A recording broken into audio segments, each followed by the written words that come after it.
Retour au débat de France 24. Nous sommes mercredi soir, pardonnez-moi, en France. Et Jacob Zuma est toujours président donc d'Afrique du Sud. Il refuse pour l'heure de démissionner malgré les appels pressants de son parti, l'ANC, qui compte demain, jeudi, faire voter une motion de censure au Parlement. Aura-t-elle raison de sa détermination? On en parle avec à mes côtés Anne Dissès, journaliste, ancienne correspondante en Afrique du Sud pour RFI et Africa numéro 1. Sébastien Hervieux, vous êtes responsable du service Afrique du Courrier International, ancien correspondant du Monde en Afrique du Sud. David Gakounzi, écrivain, président du Paris Global Forum. Et Mohamed Lakila, député MoDem des Bouches-du-Rhône, président du groupe d'amitié France-Afrique du Sud. Également avec nous en direct de Johannesburg, je salue l'arrivée de Marc Bafou. Vous êtes directeur de l'association African Diaspora Forum. Marc Bafou, merci d'être avec nous. Peut-être un mot d'ailleurs, vous qui êtes présent à l'heure qu'il est en Afrique du Sud. On a été surpris que Jacob Zuma n'annonce pas son départ aujourd'hui. C'est une surprise pour toute la nation sud-africaine. Au fait, hier, quand l'ANC s'est adressé à la nation, il est dit que Zuma devait démissionner aujourd'hui, devait s'adresser à la nation aujourd'hui. On a été surpris que dans la journée, il a fait une interview avec la télévision nationale et il a dit qu'il va s'adresser à la nation, mais il a dit ses mécontentements. Il a dit qu'il n'est pas content, il accepte de démissionner, mais il n'est pas content parce que personne jusqu'à aujourd'hui ne lui a dit les vraies raisons de son départ. Et donc, il n'est pas content avec son parti politique. Il dit qu'il va s'adresser à la nation. On attend jusqu'à 24 heures. Mais dans tous les cas, l'ANC a rejoint l'opposition finalement pour dire que demain, ils vont voter une motion de censure à l'Assemblée nationale pour l'enlever. Et on s'attend au départ de Jacob Zuma dans la foulée? S'il vous plaît. Oui, je dis on s'attend en Afrique du Sud au départ de Jacob Zuma dans la foulée. Est-ce que c'est l'opinion dominante? Mais justement, tout le monde veut son départ. Son départ a été chanté partout. La société civile, les partis politiques, les syndicats, tout le monde a demandé à Zuma de partir. Tout le monde sait que Zuma doit partir. C'est Zuma seul qui ne veut pas partir. Sinon, tout le monde veut son départ, oui. Vous restez avec nous, Marc Bafou. On reviendra très vite vers vous à Johannesburg, où vous vous trouvez. Mohamed Lakila, c'est ce qu'a dit Jacob Zuma. On ne m'a toujours pas dit la raison pour laquelle on veut que je parte. On peut effectivement s'interroger. Son mandat expire l'année prochaine. Pourquoi son parti, qui a bien attendu jusque-là, juge aussi urgent aujourd'hui de le pousser vers la sortie? D'abord, je pense qu'il faut respecter quand même les institutions de ce pays. Il y a des institutions qui fonctionnent. Il y a le parti politique, très bien, mais il y a aussi des institutions. Donc, attendons de voir ce que dira le Parlement. Donc, moi, je suis respectueux des institutions. On ne peut pas demander à quelqu'un de démissionner par les armes. C'est ce qu'on voit au niveau Afrique du Sud. Il y a des rapports de force, reste politique. Et tant mieux. Il y a d'autres pays où ça se passerait différemment. Donc, je suis respectueux des institutions. Je pense qu'il faut attendre quand même que les institutions se prononcent. Je suis beaucoup plus inquiet par rapport à ce qui se passe, je dirais, pour le peuple d'Afrique du Sud. Mais sachant ce dont on soupçonne Jacob Zuma depuis des années maintenant, est-ce que vous, en tant que parlementaire français, président d'un groupe d'amitié France-Afrique du Sud, vous avez été gêné à un moment ou à un autre, compte tenu de les accusations portées contre le président de ce pays? Vous parlez de soupçons. Je ne commenterai pas les soupçons et je ne connais pas suffisamment, je dirais, les affaires africaines et Afrique du Sud pour me prononcer. Je me garderai. C'est plus que des soupçons, mais il y a quand même des rapports. Je me garderai de le faire. On lui a quand même demandé de rembourser notamment des montants qui ont servi à financer des travaux somptuaires. Enfin, il n'y a pas que des soupçons. Il y a des institutions qui vont se déclarer. Apparemment, dans les 48 heures, il y a le Parlement qui peut aussi voter une motion. Donc voilà, donc il y a quand même des institutions. Ça se fait d'une façon démocratique, ça se fait d'une façon politique. Je pense qu'il faut laisser faire les institutions. Par contre, quand je vous disais, moi, c'est le peuple africain, et je regarde un petit peu ce qui se passe en Afrique du Sud, quand je vois qu'un taux de chômage aujourd'hui avoisine les 30%, c'est beaucoup plus inquiétant. Comment ce pays, alors qu'il est un des pays les plus riches d'Afrique, arrive au bout de quelques années. Quand on regarde les chiffres entre 2004 et aujourd'hui, c'est ça qui m'inquiète plus. On a une diminution des richesses, il y a de plus en plus de chômeurs, on était à 25%, ce qui était beaucoup en 2004, on est à près de 30%, 27 à 28% de chômeurs. Donc effectivement, il y a une génération, je dirais, d'élus et une nouvelle démocratie qui se met en place, peut-être avec moins d'expérience. Vous pointez les résultats économiques de Jacob Zuma. Vous critiquez également le mode de nomination de certains dirigeants d'entreprise. On a beaucoup critiqué notamment le président d'Escom, par exemple, nommé sur recommandation, dit-on, des Je n'irai pas jusqu'à critiquer les uns et les autres. Moi, je fais un constat aujourd'hui. Effectivement, c'est une jeune démocratie qui s'exprime. C'est un phare pour l'Afrique en général, pour ce continent, et je pense que ce pays doit être aidé aussi à continuer, et notamment au niveau économique avec la relation avec l'Europe. Il faut savoir quand même que beaucoup de marchés sont fermés à l'Afrique du Sud, que les entreprises françaises sont peu présentes. On est à peu près à 300 entreprises, avec, d'après mes chiffres, 34 000 emplois de créés sur place. C'est peut-être pas suffisant.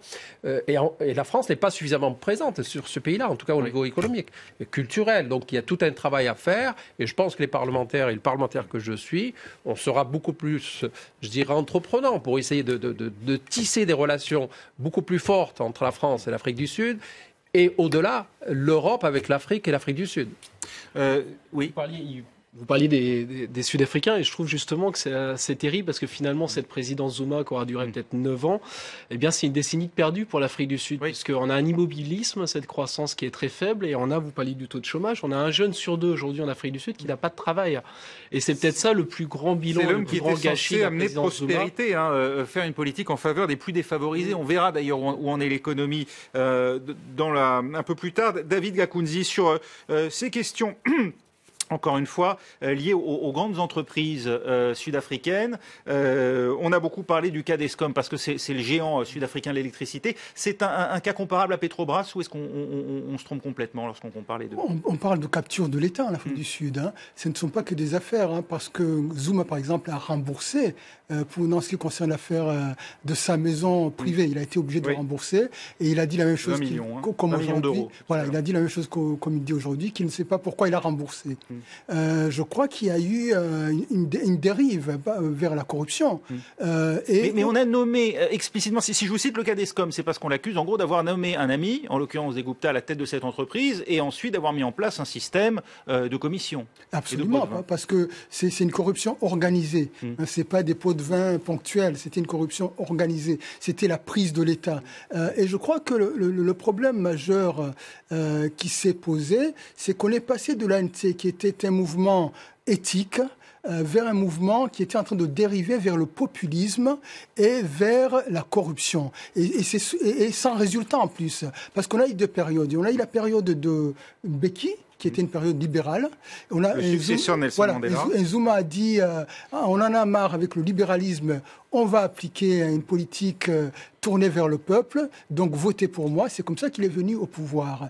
Et on a réalisé qu'en fait, en fin de compte, il n'y a pas eu de programme social. Et la question qui se pose aujourd'hui à l'ANC, qui est un mouvement qui idéologiquement vient de la gauche, la charte de la liberté, c'était un programme très à gauche, c'était les nationalisations, etc.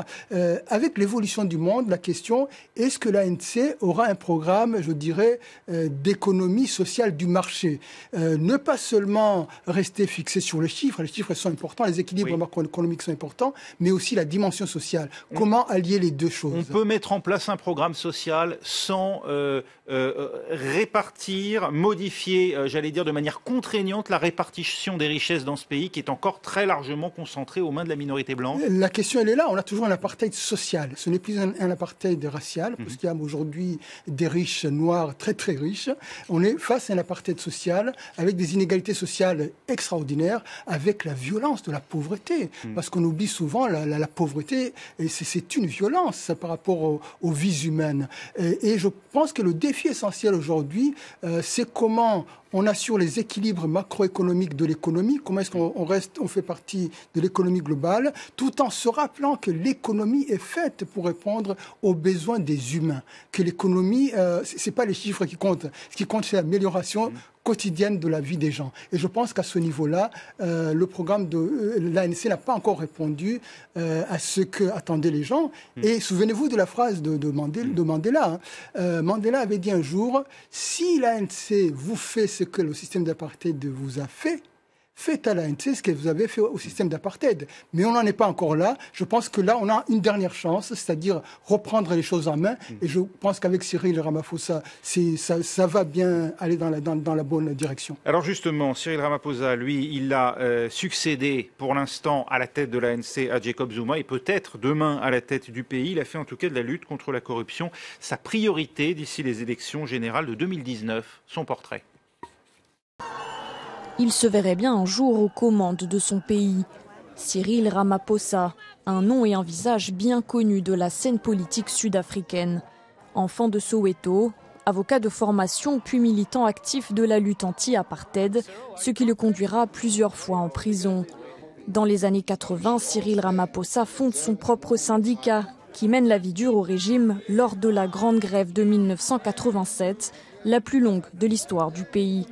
10 ans plus tard, il joue une nouvelle fois un rôle clé dans les négociations qui mèneront l'Afrique du Sud à la démocratie. Lorsque Nelson Mandela sort de prison, Cyril Ramaphosa se tient à ses côtés. Il est alors secrétaire général du parti au pouvoir, l'ANC. Il rêve de succéder à Mandela, mais le parti lui préfère Thabo Mbeki. Ce dernier devient président en 1999. Frustré, Cyril Ramaphosa quitte alors la politique et se lance dans les affaires.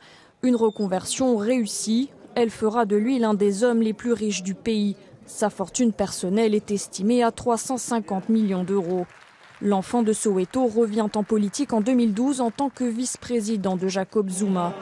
En décembre dernier, il est élu à la tête du parti au pouvoir, un parti en ruine dont il doit réparer l'image.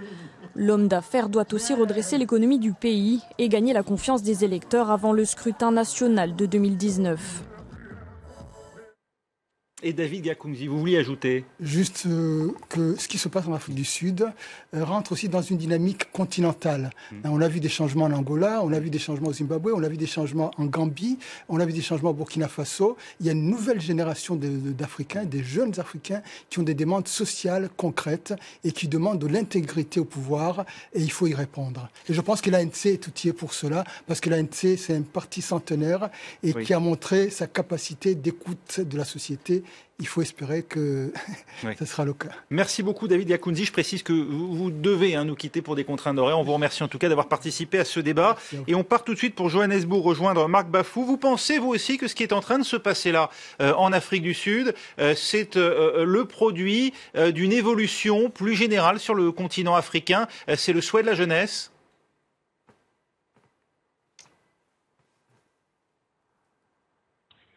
Bien sûr, on l'a vu juste à côté ici de l'Afrique du Sud, on a vu que le Zimbabwe a été le cible et partout dans le continent aujourd'hui, effectivement, les Africains veulent un changement et c'est pourquoi dans tous les milieux, les Africains sont en train de lancer un message aux chefs d'État qui s'approchent au pouvoir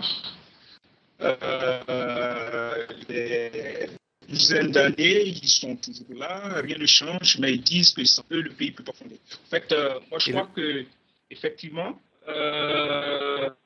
une génération, et donc il faut faire avec. Zuma s'approche, mais tout le monde sait que ou bien il part ce soir ou demain, c'est son dernier jour.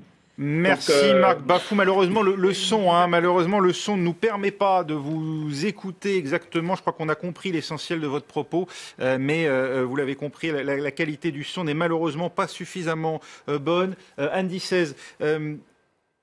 Votre avis sur ce qui est en train de se passer à vous? Parce que c'est vrai, on pourrait comparer à ce qui s'est passé au Zimbabwe, sauf qu'on a l'habitude des alternances démocratiques maintenant en Afrique du Sud depuis les années 90. Même si c'est toujours le même parti qui est au pouvoir, il sait se régénérer. Oui, je crois que c'est difficile quand même de comparer avec le Zimbabwe. Je pense que le ZANU-PF n'est pas l'ANC quand même, et qu'il n'y a pas surtout une société civile aussi active. Elle est active au Zimbabwe, il ne faut pas la sous-estimer.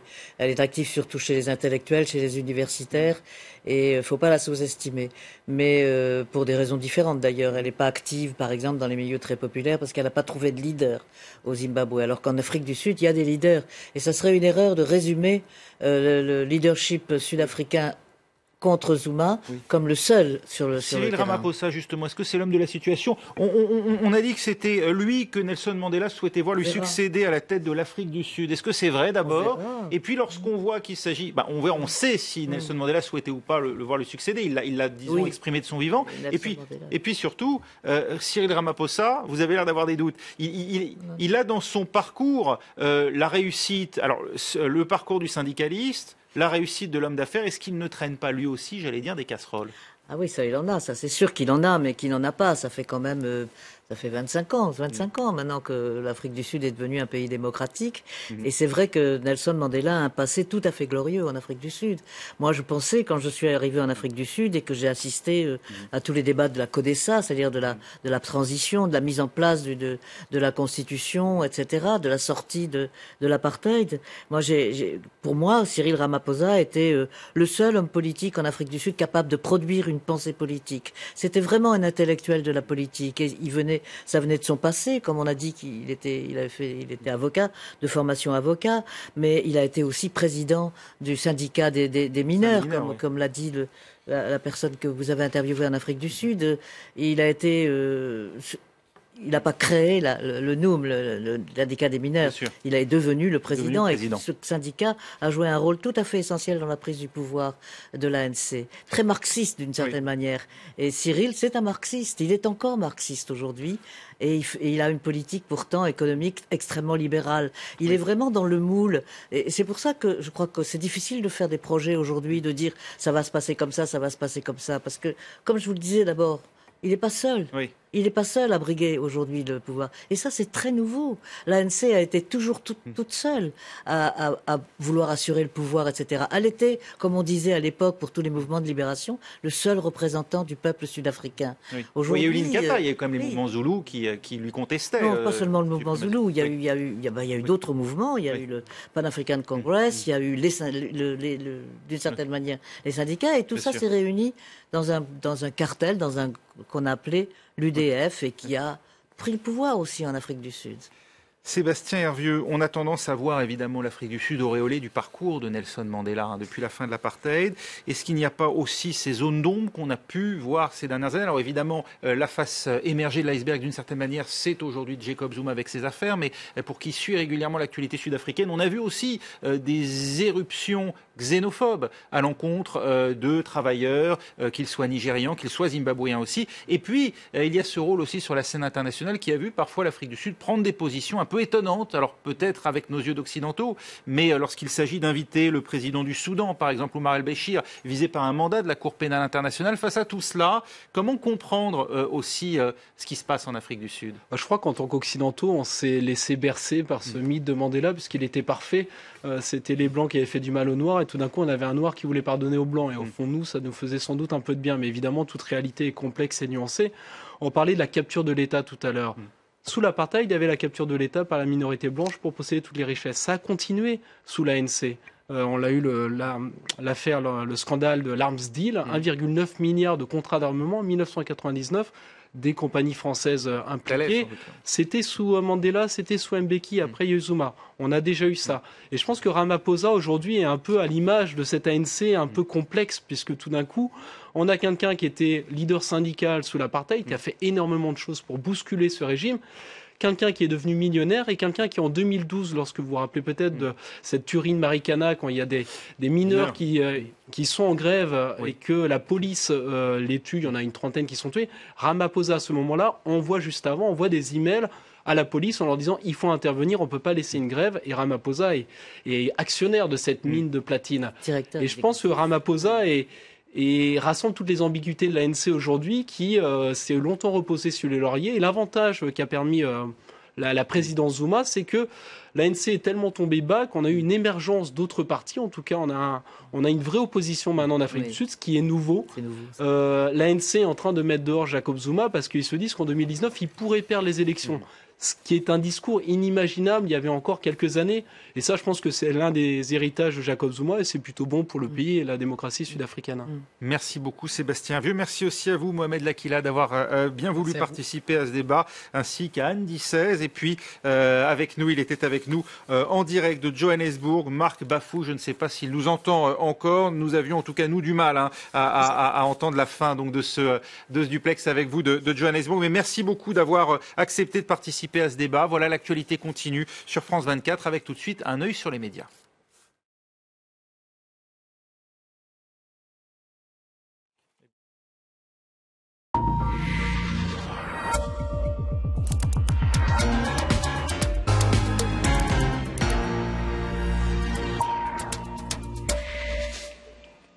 Un œil sur les médias avec Inès Olagaray. Bonjour Inès. Bonjour. On va revenir sur ce qui a fait l'actualité de ce débat. Vous pouvez rester avec nous encore si vous le voulez bien quelques minutes.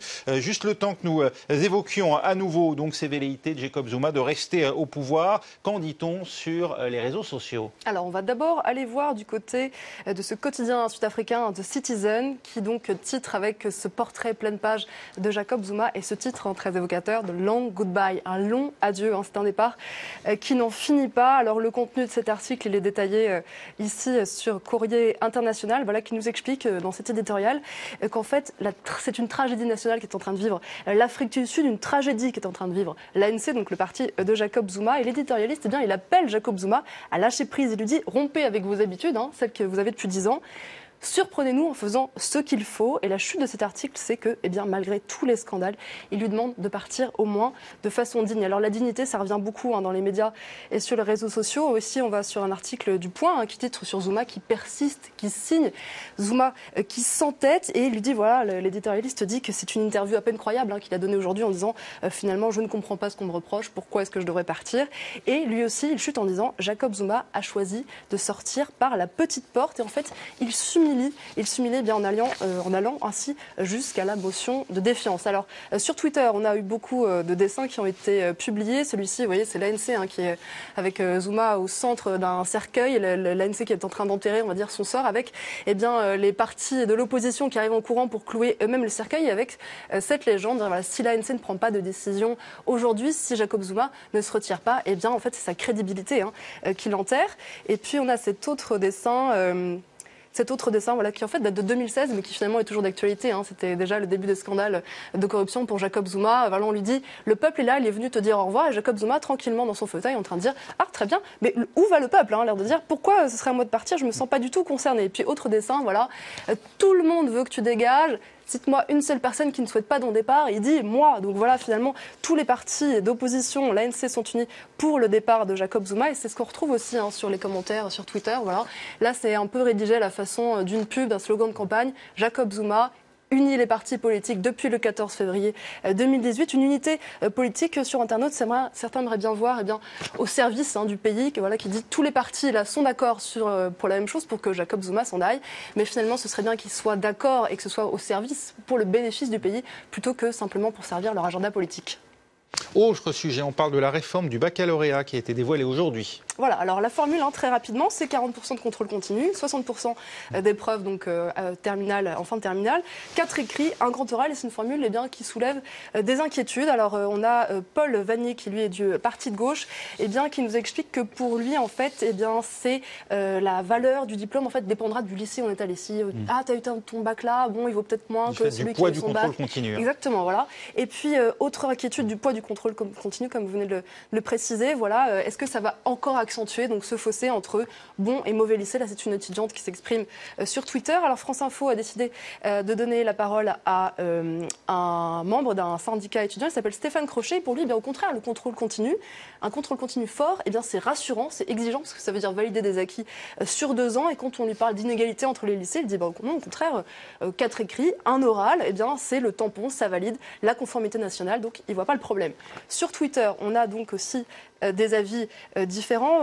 C'est-à-dire que pour cet internaute, oui, cette réforme, il y a du bon, il y a du mauvais, mais finalement, sans investissement, sans classe moins nombreuse, sans de meilleures conditions de travail, réforme par réforme, les conditions du bac ne pourront pas s'améliorer. Merci beaucoup Inès. Voilà, c'était pour l'actualité. On n'a pas le temps de parler du fameux match Real-PSG. C'est dans 3 quarts d'heure maintenant. Vous aurez l'occasion de nous en parler évidemment dans la suite de Paris Direct. Voilà, restez avec nous. Tout de suite, un nouveau journal.